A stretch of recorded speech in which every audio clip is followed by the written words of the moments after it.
Assalamualaikum dulur salembur baraya salam dunya.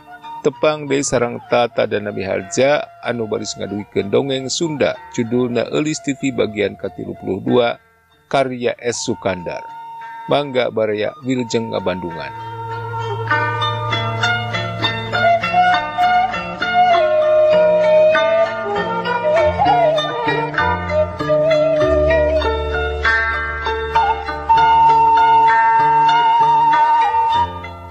Kang Ajat, engkang. Teu anta parah deui Eulis ngagero bari jeung gabrug ngaronto ka lalaki nu keur nodongkeun pestolna nu harita ting torojol ti jero gedong bareng jeung ajun komisaris polisi Darmawan Saputra nu tayalian eta teh Idris nu tadi ngabrengbeng mabur dina Yamaha anu maksudna rek laporan ka komisaris Darmawan yen Linio aya nu maehan di gedongna. Oge barang manehna geus di jalan boga rasa dirina aya nu ngudag. Ieu sababna anu matak manehna ngagentak deui kaluar bareng jeung komisaris Wawan bari nodongkeun pestolna nu harita meunang nginjem ti komisaris Wawan. Aya pestol kenging namutnya. Kang Ajat, nah engkang teh lali deui ka Eulis. Eulis nyari tadi bari tanggah neuteub beungeut Idris nu hareugeun. Geus teu sak deui yen ieu lalaki teh Sudrajat, rupa teu kapalingan atuh cirina memang natrat. Karang yang celak dina gadona belah kenca. Ari Idris memang lain hareugeun deui barang aya nu ngagero nyebut-nyebut ngaranna oge bari dirontok ke hiji awewe anu dangdanana Beetle dress sarta nu rupaanana geulis manis lain kaulinan mataksur serparanasti di sakalian pantel kulit. Komo ima bari jeung dirangkul deui leungeun kencana meulit kana cangkeng sedang leungeun katuhuna montel kana tak-takna. Sajongjongan mah manehna teh ngajengjen teu beda ti arca. Kasima pestolna ngadadak ngelu ka handap anu antukna mah goloprak bae ragrag. Beuki komo barang ieu nu ngarangkul teh nerangkeun ngaranna. Jadi beuki matak lanjung lalendeng kana pikiran. Lantaran jadi beuki baluweng teu katepi ku ati teu kahontal ku akal. Jadi boga rasa asa hirup dina pangimpian. Komisaris Wawan teu kurang-kurang deui ngaranjugna keur mah barang jual kaluar oge geus ngarasa kaget dumeh nu rek disergap teh anu cenah ceuk Idris mah komplotan jelema jahat nu tadi tas maehan Linio. Tapi buktina bet Eulis geuning nu harita ngurunyung teh katambah deui satuluyna mireungeuh hiji adegan nu teu disangka-sangka ti samemehna. Eulis ngarangkul ka Idris bari nyambat-nyambat ngaran Sudrajat. Keke, saha ieu teh? Idris bari morosotkeun leungeun nu meulit kana cangkeng jeung pundukna bari panonna mah teu leupas neuteub kana beungeut nu nyangheuy dina lebah dadana. Beungeut Eulis nu geus pinuh ku cipanon kasedih jeung kabungah nu tanpa wates wangen. Kang Ajat ku harianeun. Eulis ieu teh, engkang Eulis. Eulis titi kalah beuki magehan rangkulanana sedang cipanonna beuki juuh marebai maseuhan dada Idris. Eulis titi, ieu teh Eulis. Eulis teu nyana teuing. Idris nu sabenerna mah Sudrajat males ngarangkul ka Eulis memang ku rupa mah beunang disebutkeun pangling. Eulis teh geus jauh bedana mun ceuk dibandingkeun jeung Eulis titi baheula keur waktu aya di Cigembreng. Tuh namina ge Cigembrengnya. Tapi ari ku sorana mah memang tadi oge teu kapalingan. Kitu keneh sorana, kitu keneh galindengna. Engkang harianeun atuh engkang mah tega ikhlas ka Eulis teh. Mana buktosna majarkeun nyaah ka Eulis. Leres mah engkang teh luas bibilasan teu malire kanu tunggara. Eulis diculkeun sapuktos kana runtah di jarian. Eulis setengah nu ngesek-ngesekeun tetep nyuuh kana dada Sudrajat bari dua leungeunna ti bapareket ngarangkul. Sanes tega nu apa dina serat oge tos dijelaskeun engkang teh teu wantun. Margi temahna Eulis, temahna baris ngalegaan jurang kabengkahan kulawarga engkang Eulis. Eulis titi teu nembalan tapi sidik sorana mah kadenge semu ngahuhuh dina dadana Sudrajat anu keur ngusapan sirah Eulis titi. Kekelanan dijarero atuh. Komisaris Darmawan beuki tambah-tambah kagetna, anjeunna miheulaan ka jero imah bari garo-garo teu ateu. Mohon mangga atuh Eulis urang kalebet, kirang sae lami-lami di luar. Bari kop Sudrajat nyokot pestolna nu tadi ragrag. Saterusna geblus ka jero bari nyangkeh Eulis titi nu tetep montel bangun nu sieun papisah deui. Prok pasang rok jeung Yeti nu harita keur nyereudeg keluar kakara di bejaan ku salakina. Ai geuning. Yeti oge teu beda ti salakina pada ngerasa helok jeung kaget mireungeul eulis mani montel kitu ka Idris. Teteh, iya geuning Kang Ajat teh.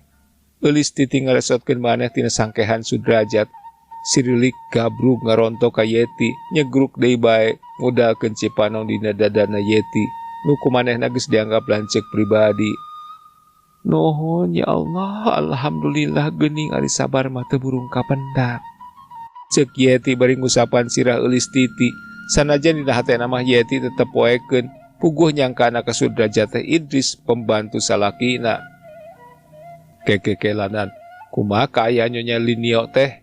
Komisaris Wawan nanya ke Idris atau Sudrajat. Dumeh tadi laporanana gurung gusuh naker. Puguh sasat aya nu ngobrot asa rusuh teu puguh. Nyonya Linio matos kantenan maot, mung duka nu jarahatna margi nu sanghareupan ku abdi mah mung saurang, sedeng sadayana aya tiluan. Walon Sudrajat bari ngareret ka eulis nu masih keneh sumegruk nyuuh kana dadana Yeti. Tos dibakutet sadehen oge kantun ngangkut. Eulis titi mairan nyah cengkat ngareret ka Wawan. Aduh, atuh kudu buru-buru diuruskeun kelanan. Komisaris Wawan asa bangreung teu puguh, leos kana telepon. Maksudna rek kabejaan Inspektur Gani yen di gedongna babahtan Guatho aya Rajapati kudu ganjang-ganjang diburu lantaran ujarahatna oge geus dibekuk kari ngangkut. Geus mere instruksi dina telepon, koloyong Komisaris Wawan nyamperkeun eulis titi nu ayeuna geus ngariung di patengahan. Eulis geus leler sumegrukna, diukna ngarendeng jeung Yeti dina kursi nu kapanjangnakeun. Yang hareupan Sudrajat nu sanajan kacidang ngarasa suka bungahna bisa tepung deui jeung eulis titi. Bebereuh maneh pamepes hate nu geus ditinggalkeun aya tauna. Ari hatena mah teu wudu ngarasa bingung, kasurung kurasa teu ngartina naon sababna pang eulis titi aya di Jakarta. Kumaha hubunganana jeung AKP Darmawan lantaran ari sangkaanana mah eulis teh tangtu geus jadi pamajikanana Den Juhana lanceuk manehna sabapa. Ieu nu matak ngajadikeun ham-ham napikeun maneh nembongkeun ka sono, malah make boga pikiran sagala buaku tebungna deui ayeuna teh bakal nimbulkeun kudawang naraheut hate anu saenyana nepi ka ayeuna oge masih tacan keneh cager. Ari eulis titi kubisana tepung deui jeung Sudrajat geus hayang kumaha boa pikeun ngebrehkeun ka sono sarta kakangen nu salila ieu dipendem di jero hatena. Oro kaya loba kakagok anu matak barang tadi terus ngagabrug ka Yeti oge. Saenyana mah ngan seukur dipake ngabang balerkeun, teu kuat nahan emosi nu dilantarankeun ku marudahna hate anu kebek ku rasa bungah, kapareng bisa tepung lawung deui jeung panutan nu salawasna kapicang camberang peuting. Lain Kang Wawan macan ngarti keneh. Nah bener Idris teh nu saenyana mah Sudrajat. Komisaris Wawan Rutret kaduanana minta keterangan lantaran masih keneh baluweng poekeun. Leres Pak, abdi teh Ajat Sudrajat. Walon Sudrajat gancang mereka terangan bari ngabelehem semukuram kireum malah rumasa bohongna kadongdon Rusiana ayeuna mah ngaboleklak. Sasat ngabobodo ka Komisaris Wawan. Geuning atuh bet ngaku ngaran Idris. Komisaris Wawan ngalelekan. Satadina Pak, bilih keterangan abdi teh teu dipercantan ku pihak polisi. Anu temahna tangtos abdi dihurun-suluhkeun sareng si babaho. Disanes-sanes oge apan abdi teh supirna. Kumargi kitu, mati-mati abdi kabau dihukum oge ka lembur mah abdi moal gujrud. Beu bisa kumaheun teuing manehna pun biang. Upami anjeunna uningaeun yen abdi ngalakonan unggah balewat tangan. Sudrajat ngajelaskeun naon sababna pangna manehna maal sungaran. Masya Allah. Padahal upama Ajat teu nyebutkeun ngaran nu sabenerna mah, harita keneh oge Ajat tangtu bakal bisa papanggih jeung eulis. Lantaran Ajat teh ku bapa keur diteangan pamentana eulis. Nya pantes atuh jadi beuki hese neangan-anak puguh sasat ulu kutek di dieu. Teu disangka-sangka deket-deket anak tales geuning. Komisaris Wawan ditungtungan ku ngahaha bari Rutret ka eulis jeung ka Sudrajat. Nya ku eulis keneh we kapendak nama percuma nyuhunkeun turung ka Kang Wawan ge teu aya hasilna. Eulis titi nu ayeuna mah geus leler pisan ngadelek ka Komisaris Wawan. Ulah ngaleungitkeun Lis, Kang Wawan oge milu andil. upama segang ajati digawekeun mah ku Kang Wawan can pugu bisa buru-buru kapanggih. Laras kitu Lis. Komisaris Wawan nempas hatena mah bungah oge dume ayeuna manehna geus lubar tina jangjina ka Eulis. Sanes Lis, geuning Eulis aya di dieu dupi Kang Juju. Sudrajat nanya ana bangun asa-asa lantaran sangkaanana mah Eulis titi teh geus jadi pamajikanana Den Juhana. Nya haya we panginten di lemburna. Eulis bari ngadelek ka Sudrajat, delek baheula nu matak ngarujadkeun hate. Allah eta ngarujadkeun. Komo ayeuna mah leuwih puguh Eulisna oge geus ganti bulu. Lain Eulis nu sok payangkan poyongkot di bulan ku kasederhanaan, tapi Eulis nu geus sonagar pertengtang, geus ganti jirim jadi mojang kota anu super modern. Sok sanajan ari kapribadianna mah tetep taya robahna. Harna, kapan Eulis teh? Sudrajat teu kebat nyaritana. Teu kunanaha da ti barang engkang ngabelecet. Eulis oge geus lunta ti lembur patutur-tutur we sareng engkang. Eulis bari netep geugeut hiji tetep nu ngebrehkeun rasa kapanasaran. Tacan wareg sosonoan kandeg ku ayana halangan harungan. Ai, atuh panginten gujur di bumi. Nya tangtos we atuh engkang. Namung da Eulis mah nara sareng tos kedah kieu we pangintenan nasiban Eulis teh. Benten tinu sanes ku sepuh dikakaya bade dipaksa pirusa. Aya ge jalmi nu diandalkeun kanggo gunung panangeuhan. Bet kalah ngabelecet teu aya pisan kabelaanana. Eulis nyaritana bari ngageuri frustras kana lalakon dirina. Sanes teu aya kabelaan Eulis, mung teu aya tanggung jawabna. Eulis gancang nempas megat kalimah. Ngadilak deui ka Sudrajat ari geus gok mah sajabada ting ngarasa bungah teh make boga rasa rada-rada keheul deui asa ditambelarkeun. Keur kitu kring telepon disada. Komisaris Wawan nu ti tadi ngajejempeng ngadedengekeun nu keur silih tempas ngagentak nyamperkeun tempat telepon. Horeng Pak Inspektur Gani laporan yen tugasna geus dijalankeun kalawan beres. Jenazah Linio geus diangkut ku ambulans ka rumah sakit sedengkeun penjahatna nu tiluan geus dijebloskeun kana tahanan pikeun nunggu peperiksaan saterusna. Yet, engkang bade ka kantor heula nya, pek atuh nya, Jat, Lis, dikantun heula sakedap. Cek Komisaris Wawan barang geus ngarongheap deui tas nampa telepon. Kojengkang bae manehna kaluar, gerung-gerung ngaluarkeun jeepna ti garasi. Anu saterusna ngabiur meulah poekna peuting nungan saukur dicaangan ku cahaya bulan nu reyem-reyem. Ari Yeti saleosna Komisaris Wawan leos deui ka kamarna dadakuna mah rada rarieut. Sanyana mah ngahaja pikeun mereka sempetan kanu keur sosonoan lantaran kabireungeunna duanana oge bangun nu ngarasa kagokeunna keur teu laluasa ngebrehkeun isi hatena. Saleosna nu duaan jung Eulis oge cengkat tina korsina saterusna ngalanggeor ngeteyep lalaunan nyamperkeun panto nu berasna ka tempat latihan dituturkeun ku paneteupna Sudrajat nu boga rasa pada ninggalkeun. Tapi barang Eulis geus mukakeun panto manehna ngaradeg sartaret malika tukang prok padu teuteup jeung panon Sudrajat nu memang nanti tadi oge ngawaskeun nu ngalanggeor. Engkang bibir Eulis tiap we ngamun teu deukeut-deukeut teuing mah moal mata kadenge. Sudrajat teu nembalan jung manehna ge cengkat koloyong kalawang nyamperkeun Eulis. Rewek leungeun Eulis dicekel bangun gergeteun. Eulis ngoloyong buru bangku pangdiukan bari leungeunna mah masih keneh dikeukeuweuk ku Sudrajat gek duanana dariuk ngarendeng hadapeun tangkal kersen. Engkang, kembang ros bodas teh masih keneh aya. Eulis nanyakeun kembang ros nu dijadikeun perlambang hatena. Kantenan atuh nung, salamina ge dipusti-pusti tara dikantunkeun. Hawa tos kanu masihanana. Mung ayeuna teh tos ngalakai garing Eulis. Walon Sudrajat bari ku siwel ngodok loketna, ngaluarkeun bungkusan kertas brai dibuka. Tetela kembang ros teh geus jadi kalakai. Duh, ros bodas. Sanajan anjeun ayeuna geus robah. Ilang warna leungit sifat nu sajati, geus ngawujud kalakai garing. Tapi kaayaan hate kuring mah teu robah. Tekad hate teu ngeser ngijing sila bengkok sembah, sanajan satunjang beas. Cinta kuring ka panuhutan, tetep satia bodas bersih. Lir upama bodas bersih na wujud anjeun baheula, waktu munggaran dipetik tina tangkal. Ngok kembang nu geus garing teh dicium ke Eulis titi dituturkeun ku slakna Cipanon nyak slakan kasuat-suat deui kula-kulampahna nu geus kaliwat. Sudrajat ngahulang caritaanna eulis titik itu memang lahirna ditujukeun kana kembang ros bodas, tapi jero-jeroanna mah geus kajudi sarta karasa mangrupa sindir sampir ka dirina. Manehna rumasa teu tigin kana jangjina sakumaha ikrarna baheula nu kungsi diebrehkeun sarta ngalap ibaratna beureum warna kembang ros nu dilambangkeun minangka wawanen moal sungkan nguyup getih dina enggoni ngabela rasa cintana.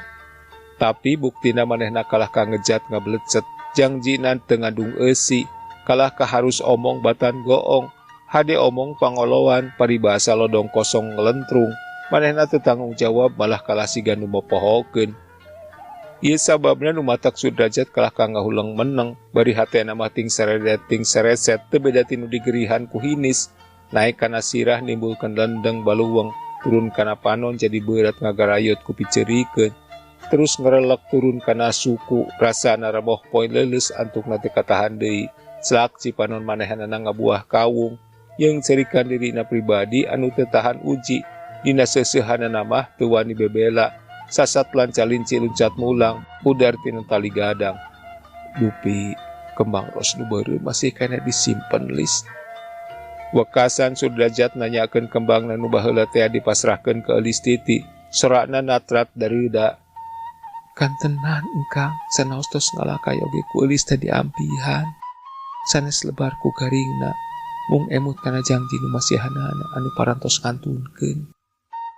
Gusti Wal eulis titi oge ngaluarkeun loket plastikna, nyokot hiji bungkusan kembang nu geus sarua pada garing, sok digolerkeun dina bangku direndengkeun, jeung kalakaina kembang ros bodas anu kakara sok disimpen ku Sudrajat. Aduh eulis, rumaos engkang mah teu tigin tina pasini, sulaya tina subaya. Pangna engkang ngablesat sasat ngabuang jiwa oge engkang teh rumaos.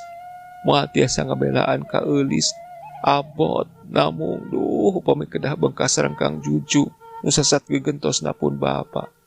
Dewasa engkang teh teu kadua ku mamalana, paur ti deha nung upami emut kana naon-naon nu baris tumiba ka pun biang. Upami seug engkang pasendatan jeung kang juju, abot engkang teh abot nung. Sudrajat jadi ngagukuk teh beda ti budak leutik. Sanaos pamadegan engkang kitu, namung eulis teh da sanes boneka. Eulis gaduh kahayang sareng pamilih sorangan. Tinimbang kedah ngalakonan pamaksa mah, eulis langkung saya mabur lebihan lembur, lebihan sepuh-sepuh, lebihan sepuh numung hiji-hijina. Akhirnya di dia eulis kapareng tepang disarang engkang. Saparantosna papisan nu teu kinten namina, sanes tepangku kalaresan engkang. Dangkang teh memang wujud dipilarian ku eulis. Ieu teh mangrupa hiji tawis, yen kaayaan hate eulis tetep langgeng tirobi-robi sapertos kapunungkur. Nu tos diikrarkeun nalika eulis nyanggakeun kembang ros bodas tea, nu ayeuna parantos ngalakai garing. Mung duka kumaha pamadegan engkang ayeuna. Nah tetep abot kakang juju, atanapi bade uih dikana ikrar engkang kapungkur, nalika kembang ros beureum tea. Eulis titi eureun nyarita anak panona anteng teu ngicep-ngicep netep bebeureuhna nu keur ngumbar cipanon. Hatena mah ngahlas oge mireungeun kaayaan Sudrajat nu memang keur disangharepkeun kana hiji kaayaan nu kacida sulit rumitna. Nya Sudrajat cengkat bari beungeut pinuh ku cipanon sarta dipiri ku euriheun. Manehna malik yang hareup ke eulis titi, dagamang dua leungeunna kana tak-tak eulis. Pok manehna nyarita anca dareuda di selangku inghak nu teu beda ti sisi dueun. Eulis, kahartos kasauran eulis teh ti kapungkur oge. Kak raos, kumaha ageungna katineng enung ka engkang. Sanaos engkang oge, perkawisnya sareng kadeudeuh mananding gunung pangageungna. Eulis teh tos kapatri dina ati. Sejadi damal puputon saumur-umur. Engkang ngejat, sanaos maksad tadi mah mung sakadar sejak ngawangun tareka, nyingkahan pasendatan sareng baraya. Oge supados teu ngajaheutkeun mana sepuh eulis ku anjeun. Namung ayeuna aya kasauran eulis kitu, bae enung, mangga engkang teh bade wangsul kana pamadegan engkang kapungkur nu kantos diikrarkeun. Basa engkang masihkeun kembang ros beureum tea. Mangga enung, gira tampi deui ieu hate engkang. Kang Ajat, Eulis ngagerol lirih bari ngaronto ka Sudrajat teu kawawa nahan kabunga hatena barang ngadenget caritaanana Sudrajat kitu. Anu antukna Eulis titinyang saya dina dada sedang Sudrajat oge males nangkep ti papareket ngahijikeun deui hatena anu geus lawas papisah. Sabot kitu gerung-gerung di pakarangan sada mobil eureung.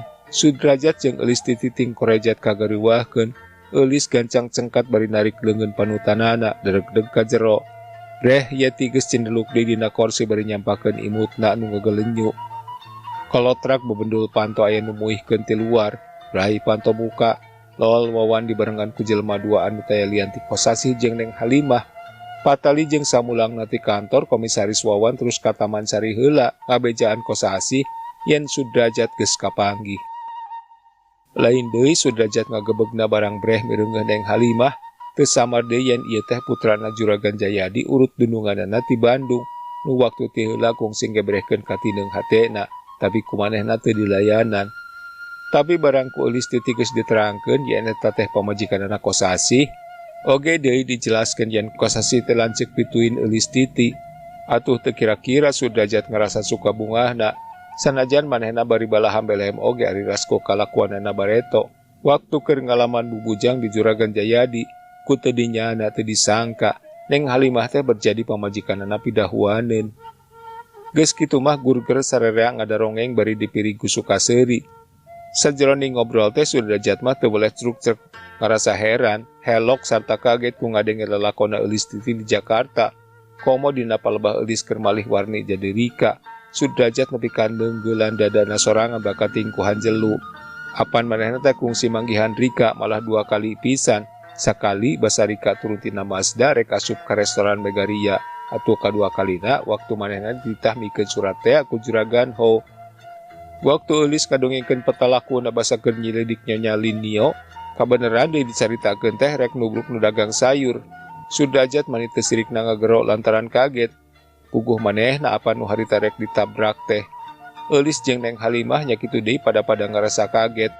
Geus puguh komisaris Wawan mah kakara ayeuna nyahoeun yen basa ditelepon supaya megat sedan nomor B1254K teh. Sanya nama supaya newak Sudrajat.